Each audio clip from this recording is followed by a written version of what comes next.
Con un buen método y tiempo suficiente, no habrá secretos para la razón humana. Pero de estas ideas, unas son innatas, otras adventicias y otras hechas por mí. Puesto que la facultad de aprehender qué son las cosas, qué es la verdad y qué es el pensamiento, no parece provenir de otro lugar que no sea mi propia naturaleza. Descartes resalta el papel de la capacidad de razonamiento abstracto por encima del de los sentidos. De hecho, subestima el papel de los sentidos, mientras que Francis Bacon y gran cantidad de sus seguidores en Gran Bretaña otorgan mucha más importancia a la función de los sentidos humanos como fuente fundamental de aporte de información, y tratan a la razón como una facultad secundaria que en líneas generales simplemente organiza el material de los sentidos.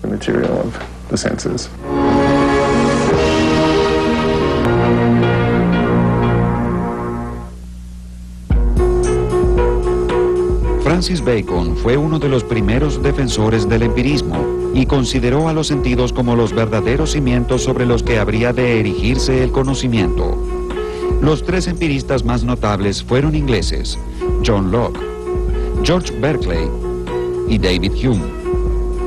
Si bien sus posiciones eran muy diferentes entre sí, todos coincidían en resaltar la fundamental importancia de la experiencia.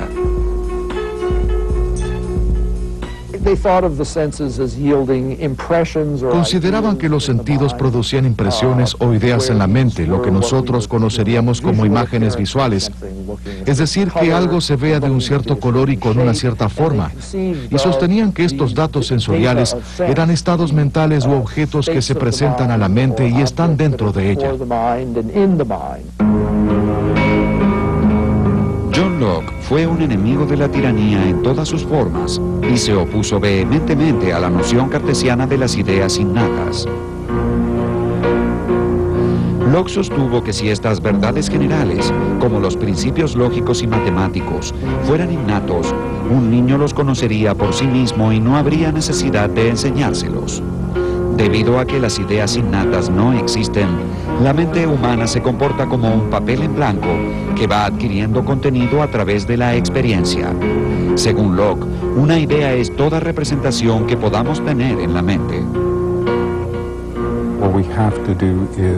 Lo que debemos hacer es trabajar con la experiencia y generalizar desde la experiencia. Y por ello hay cosas que nunca podremos saber, y hay otras que solo podemos conocer de manera imperfecta, en la medida en que la experiencia nos las muestre.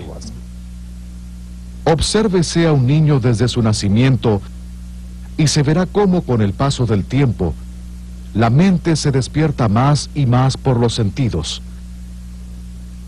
Piensa más a medida que posee más materia para pensar. Si se pregunta cuándo un hombre empieza a tener ideas, creo que la verdadera respuesta es cuando tiene la primera sensación. El clérigo irlandés George Berkeley fue el siguiente gran empirista inglés.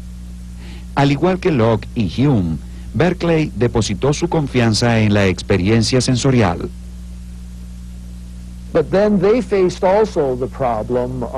Ciertamente se enfrentaron con el siguiente problema: ¿cómo puedo pasar de lo que está dentro de la mente a lo que se encuentra fuera de ella, en el mundo físico? Y advirtieron que había un problema. Berkeley en particular vio que había un problema y tomó una posición muy radical. Para él era imposible hacer una inferencia a partir de las ideas dentro de la mente y llegar a algo totalmente diferente a las ideas. Y lo que dijo en realidad es que todo lo que las personas llaman el mundo físico exterior, todo lo externo a la mente, en realidad reside dentro de la mente. Es decir, que las sillas, las mesas y todo lo que pensamos como algo físico en realidad existen dentro de nuestra mente. El filósofo escocés David Hume llevó el empirismo a su extremo lógico. Según Hume, una percepción es toda representación que podamos tener en la mente. Hay dos tipos de percepciones: las impresiones, que son fuertes y nítidas, y las ideas, que son copias débiles de las impresiones.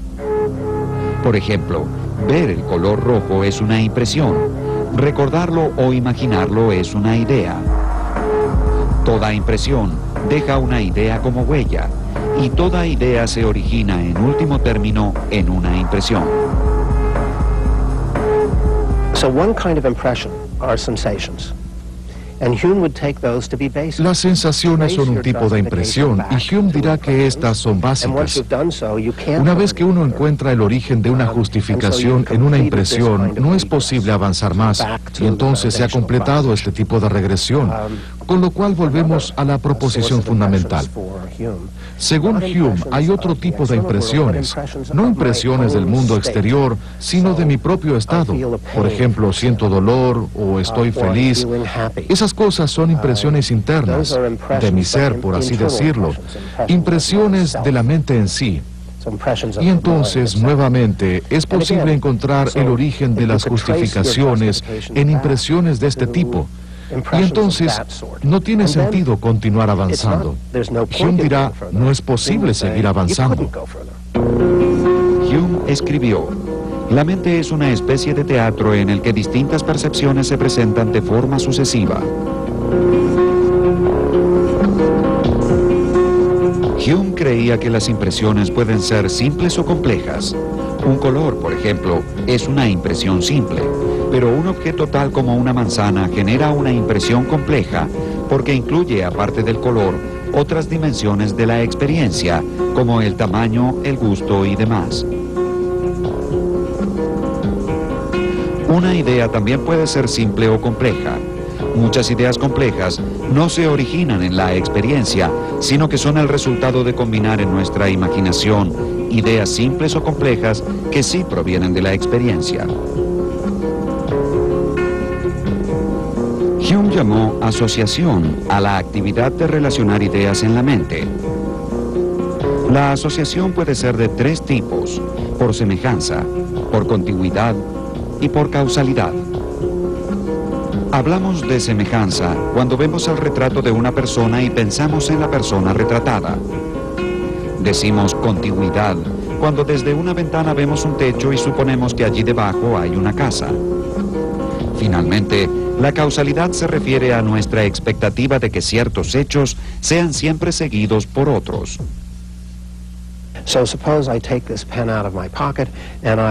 Supongamos que saco esta lapicera de mi bolsillo, abro la mano y la lapicera se cae, y repito esta secuencia una y otra vez. Seguramente pensaré que en este mundo abrir la mano es causa suficiente para que la lapicera se caiga. Y por lo tanto, habré de creer no solo que la lapicera cayó en el pasado, sino que lo hará también en el futuro. Un seguidor de Hume preguntaría, ¿es posible que la lapicera no se caiga? ¿Pueden imaginar que la lapicera no se caiga? Yo diría que sí, que puedo imaginar que no se caiga, con lo cual, que la lapicera caiga no es algo a priori. Usted efectivamente prevé que la lapicera va a caerse, pero Hume diría, ¿existe alguna razón para creer que si abro mi mano, la lapicera caerá? Para Hume, la noción de causalidad se reduce a la impresión de anticipación que surge de haber experimentado repetidas veces un hecho que siempre es seguido de otro. Si bien podemos relacionar mentalmente hechos cotidianos, como por ejemplo que los relámpagos preceden a los truenos o que los virus producen enfermedades, no es posible probar la conexión necesaria entre la causa y el efecto.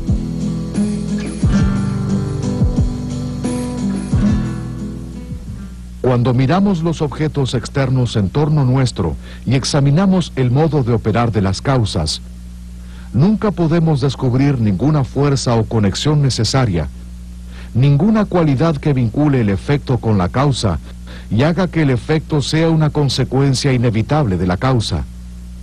Solo encontramos que, de hecho, el uno sigue realmente a la otra.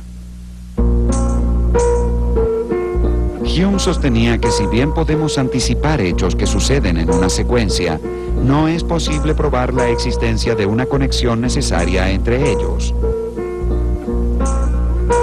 ¿Quiere decir entonces que no es posible relacionar efectos y causas para elaborar teorías sobre el mundo?